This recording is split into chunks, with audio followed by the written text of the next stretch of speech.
Before Egypt was known for its empires, and before the banners of the north were raised, the south, the Nile used to rise from an unconquerable land, a land that gives birth to kings as the sun gives birth to its light.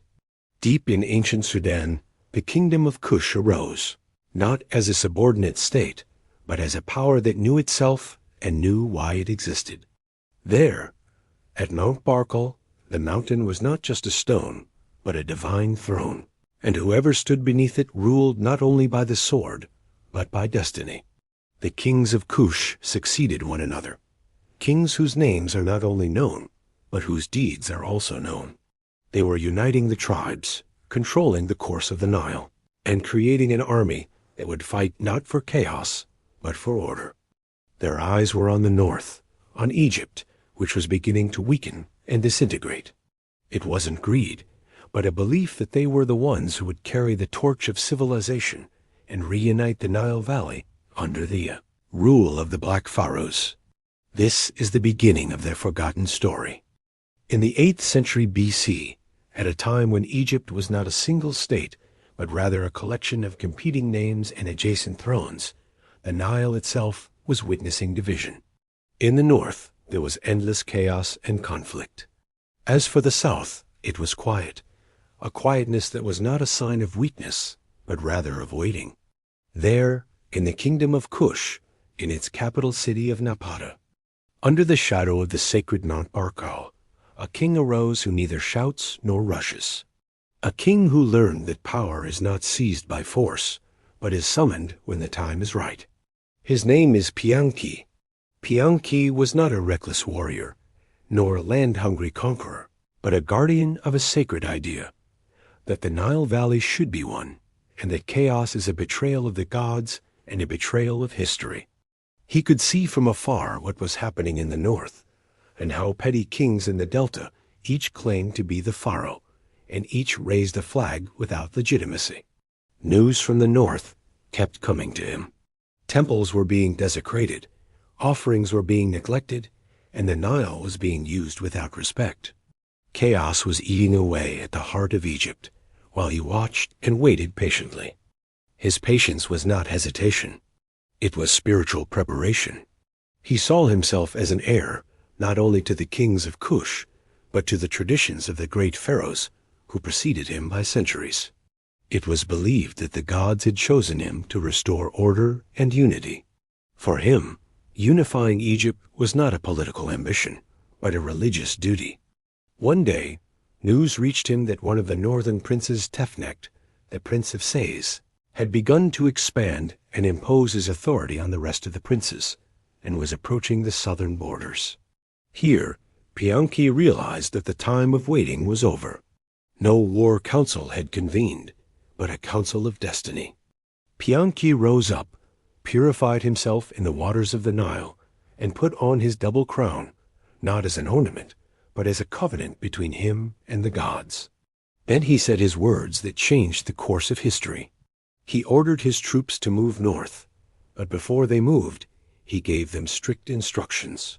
He told them, "I will not enter a city until I have purified myself, and I will only fight where the truth is rejected." His message was clear. This was not a campaign of conquest, but a campaign of cleansing and restoring justice. The Kushite army moved north. It was not the largest army in terms of numbers, but it was the most disciplined and committed to its cause. They were soldiers who knew why they were fighting. They were not fighting for plunder or personal glory, but for the sacred order whose foundations had crumbled. Cities were falling before them, one after another, not because their walls were weak, but because the hearts within them were divided and scattered. The inhabitants of Egyptian cities saw Piye's army as saviors rather than invaders.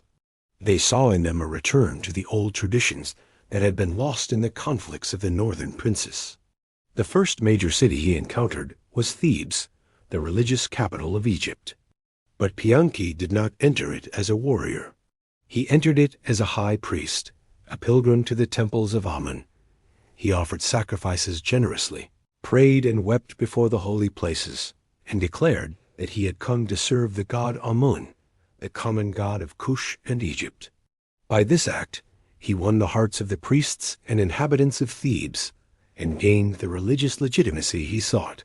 From Thebes, he continued his journey north. The alliance of Delta princes, led by Tefnekt, faced him. Some of them surrendered immediately when they saw the strength and discipline of his army. Some bowed before him, begging for forgiveness. Others, like Tefnekt, tried to resist. Piye besieged Memphis, the ancient capital of Egypt.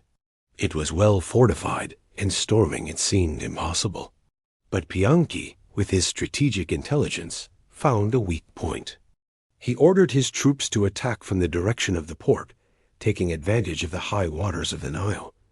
His forces scaled the walls, and the great city fell. After the fall of Memphis, there was no longer any hope for the northern princes. When Piye faced the defeated kings of the Delta, he did not mock or insult them. Instead, he held a trial for them. He judged them as a judge, not as a victor. He asked them about the reason for their rebellion, and about their betrayal of the gods and the system. After subduing all the northern princes, something unprecedented in the history of the Nile Valley occurred. A king from the south, from Sudan, became pharaoh of all Egypt. A black-skinned king, wearing the double crown of the pharaohs, rules the land from Napata to the Mediterranean Sea. Piye did not give up his Kushite name, nor his land, nor his identity. He did not move his capital to the north, as other conquerors had done, but rather made the north recognize the south as a source of legitimacy and power. Piye wrote the story of his victory on a huge stone tablet, known today as the Victory Stele. He did not write it to boast of his military strength, but to bear witness to history that he did not come as a bloodthirsty invader, but as a reformer sent by the gods to restore order and justice to the Nile Valley. He recorded in his tablet every detail of his campaign, even his conversations with the defeated princes, and how he treated them fairly. Then, after he had reunited Egypt and secured its borders, he did something that astonished everyone. He returned. Yes, he returned to Napata in the south. He left Egypt under his rule and appointed governors who owed him allegiance, but he refused to be absorbed into Egypt or to abandon his roots. It was as if he was saying to the world, "The origin is here, in Kush, and power emanates from here. Whoever wants legitimacy, let him come to the south." This was a powerful message, a message of self-confidence and pride in identity, unprecedented among foreign rulers who governed Egypt. Piye was not the end of an era, but rather the opening of a heavy door in the history of the region. He founded the 25th dynasty, the Black Pharaohs, which ruled Egypt and Kush for more than a century. After him, great kings like Shabaka and Taharqa would come, and they would face fiercer wars and clashes with merciless empires, such as the Assyrian Empire. But all that glory and all those challenges began with the step of one man, a man of deep faith, wise, who knew when to be patient, when to strike, when to rise up, and most importantly, when to return to his roots. That was Piye, son of the south and lord of the Nile.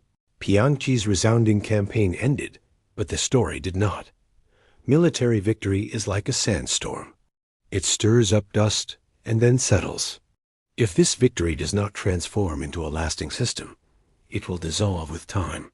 And prestige built solely on the sword will vanish if it is not held in check by the hand of law. In the south, under the shadow of the sacred Jebel Barkol, a new king inherited the throne of the Kingdom of Kush.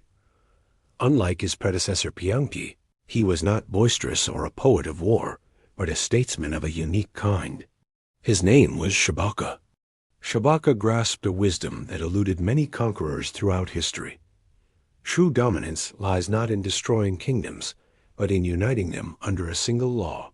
When he looked upon Egypt, he saw not a rich land waiting to be plundered, but a weary and fractured body in need of discipline, not further wounds.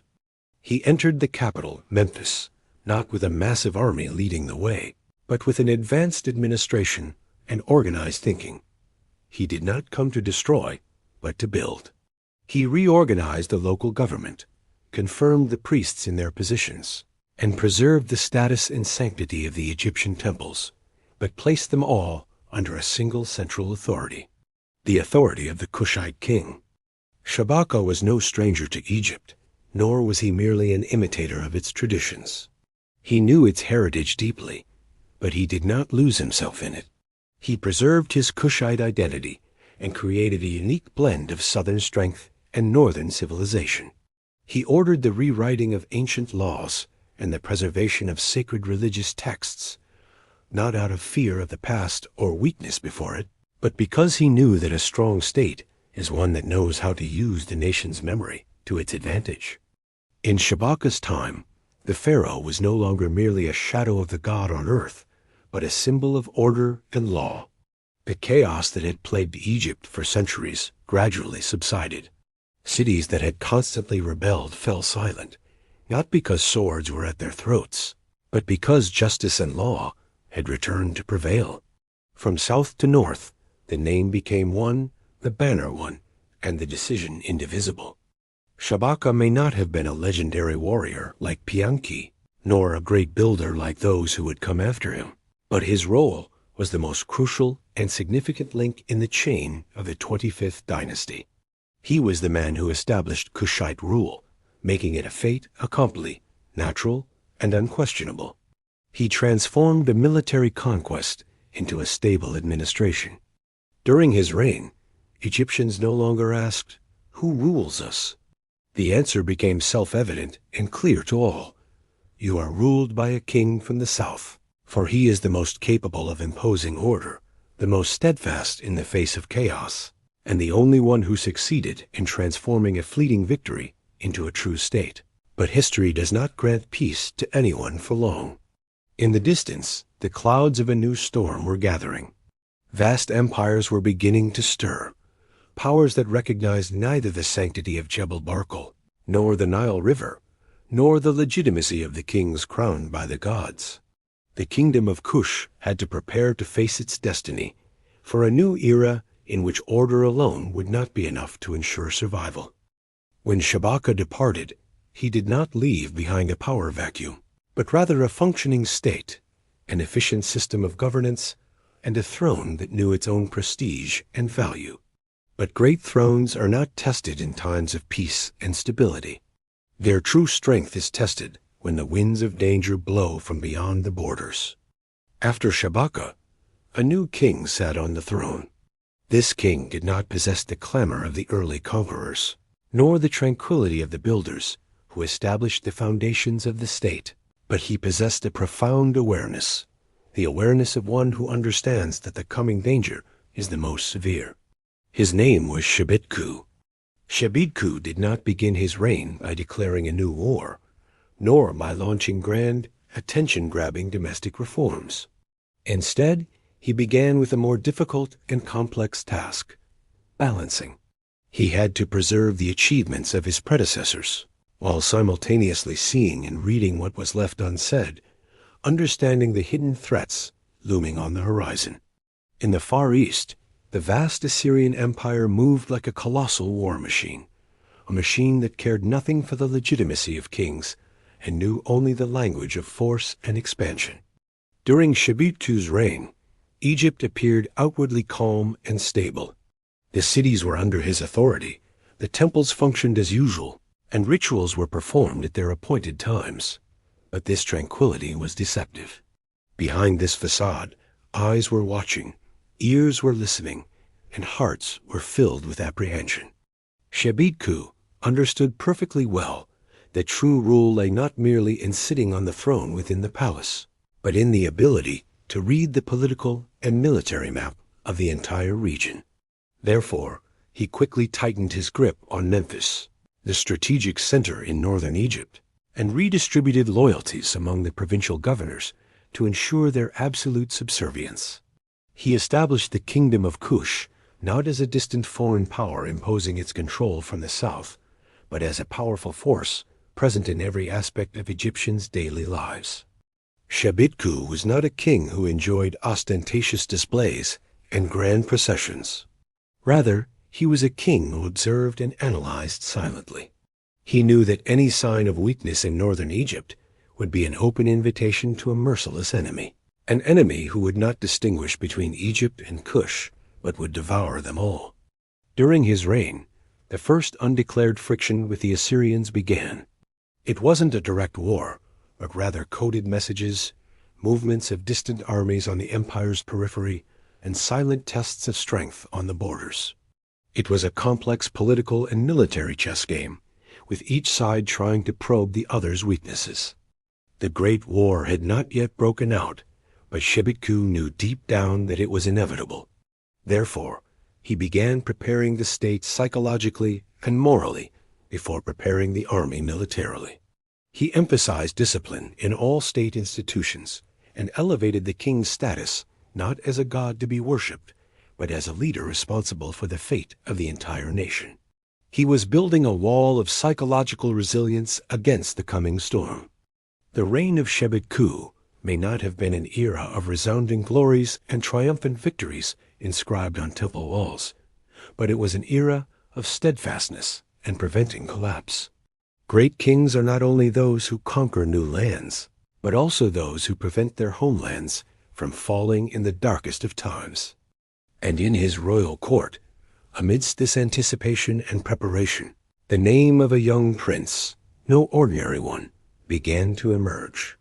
A brilliant military leader whose features bore the harshness of war and whose eyes held the vision of great builders. That young prince was Taharqa. With Shebitku on the throne and Taharqa in the shadows, the Nile Valley held its breath. The state stood firm, strong and cohesive, but everyone sensed the approaching storm. And here, at this pivotal moment in history, the time of preparation and waiting ended, and the time of the great confrontation began. In the far north, outside the logic of the Nile, arose a power that was neither like Kush nor understood it. Assyria was a state based not on sanctity, nor on spiritual legitimacy, but on one thing only: power. Its army moves like a machine, its cities are run by fear, and its kings do not ask, "Do we have the right?" Instead, they ask, "Can we?" And when Assyria looked south, it saw no civilization, no history, no sacred mountains. It saw a road, it saw plunder, it saw land that must be subdued. But here, the biggest misunderstanding began. Assyria used to topple kingdoms with a single blow. It would enter, burn, deport the population, and end the story. The Kingdom of Kush was not a state that could be defeated by the fall of a city, nor broken by a single battle. It was an idea, it was a long-winded Nile, and it was kings who counted time as weapons are counted. Assyria failed to understand that Kush wasn't fighting to expand its borders, but to maintain global balance. It failed to understand that the south doesn't rise quickly, but when it does, it doesn't fall easily. In the courts of Assyria, it was said, "Egypt is rich, Kush is far away, and we will strike the head. So the body will collapse." But they did not know that the head was not in the delta, nor in Memphis, but there, at a mountain in the south, where legitimacy is granted, not taken away. And so the armies moved, the threat advanced, and the first friction began between two worlds that do not speak the same language. One world sees governance as fear, another sees it as destiny. One world builds its empire on ruins. Another builds its state on continuity. It was clear that a clash was coming, not a clash of borders, but a clash of two philosophies. At the heart of this scene was a man who was no longer just a prince, but had become a historical necessity. A man who would bear glory, war, construction, and defeat without being broken. That man was Taharqa, and with him, the most dangerous chapter in the story of the Kingdom of Kush would begin. Taharqa did not come to the throne in a peaceful time, but at a moment when the ancient world was forcibly rearranging itself. A king sat on the throne of Kush, who combined what is not usually combined: faith, construction, and the sword. Taharqa was not the son of a single battle, but the son of a long-term vision. He understood that a state does not live by wars alone. nor does it survive by temples alone, but by a delicate balance between sanctity and power. So he began to build. In the south and the north, temples rose, stone was renewed, and order returned to the cities. The building was not a luxury, but a clear message that the state was stable and that the throne would not be shaken. But while Taharqa was building, the far north was in motion. There, Assyria was an empire that did not understand the Nile, recognized no legitimacy, and knew only the logic of subjugation. And when Assyria looked south, it saw not a civilization, but a road. Before the conflict reached Egypt, an event occurred that revealed to the world that Kush was not a silent power. In the Levant, the kingdom of Judah was besieged. Jerusalem was threatened, and the Assyrian army, led by Sennacherib, believed its fall was only a matter of time. Many cities bowed down. Many kings remained silent. But in the south, a king acted who saw borders not as lines, but as responsibilities. It was Taharqa. He was not yet at the height of his rule, but his name preceded his army. And when Assyria learned that the king of Kush had come out himself, the calculation changed.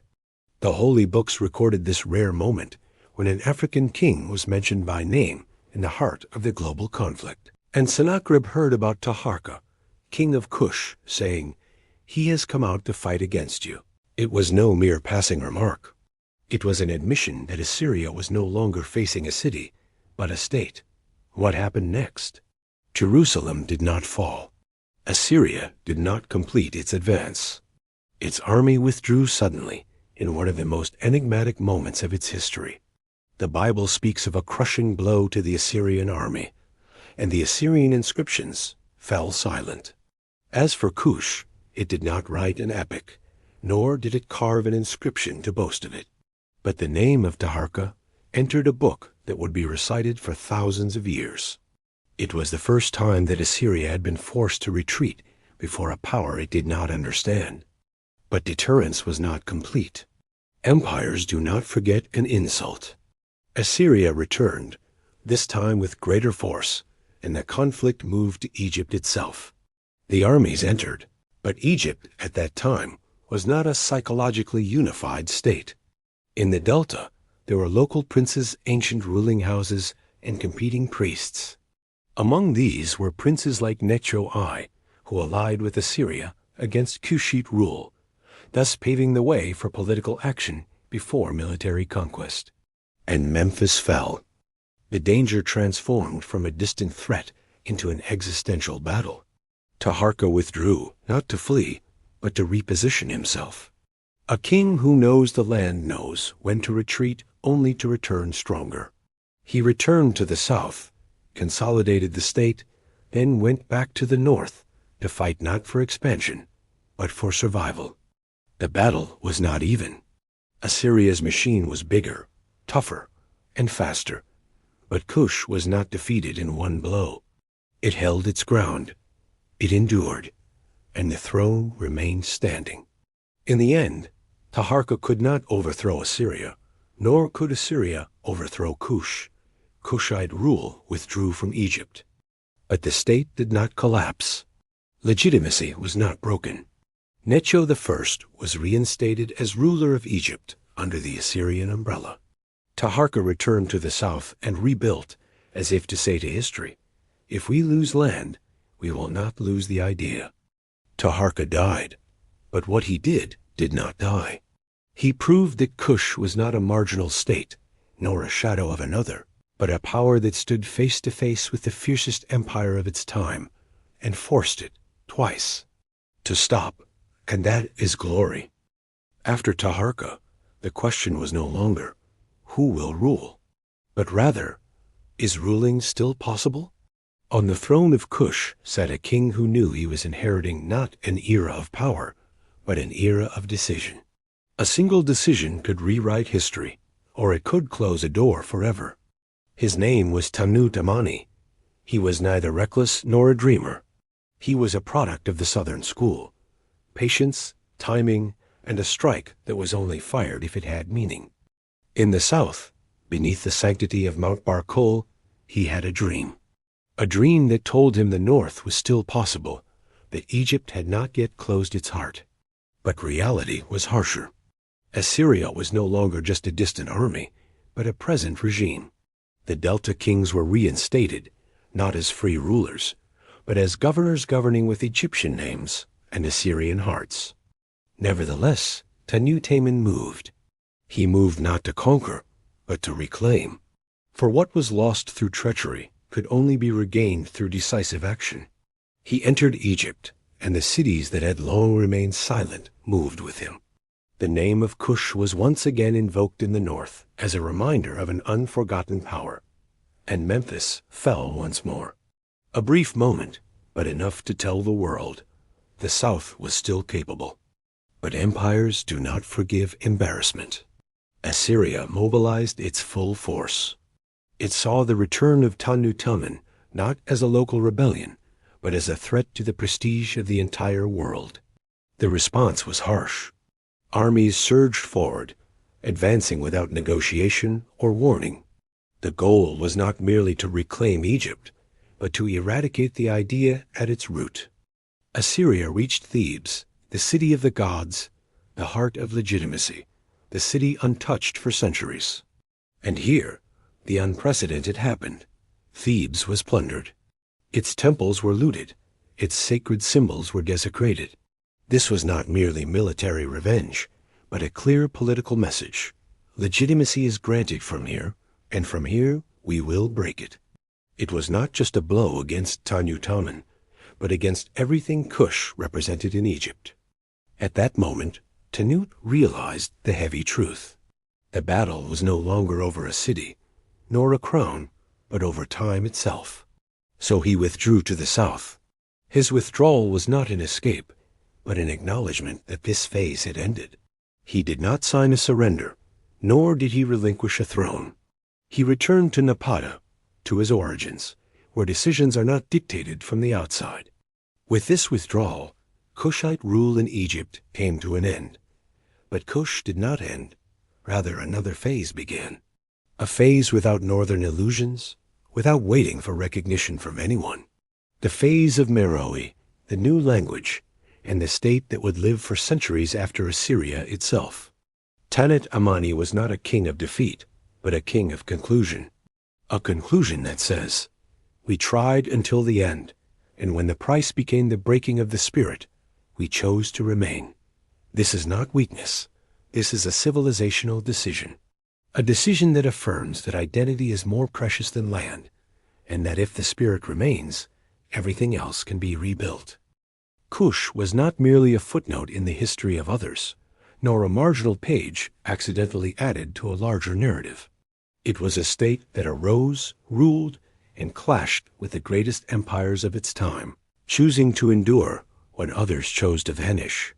But history, unfortunately, is not always written for those who persevered, but for those who wielded the pen. And when the pen was not in the hands of the South, the memory faded, not the action. Nevertheless, Kush remained in stone, in the Nile, and in the names of its kings, which were rediscovered after thousands of years. This is not an attempt to reclaim lost glory, but a simple reminder that what was obscured was not weak, but powerful enough to be ignored. And this, in itself, is the truest definition of glory. Thank you for watching, and don't forget to subscribe to the channel for more forgotten stories.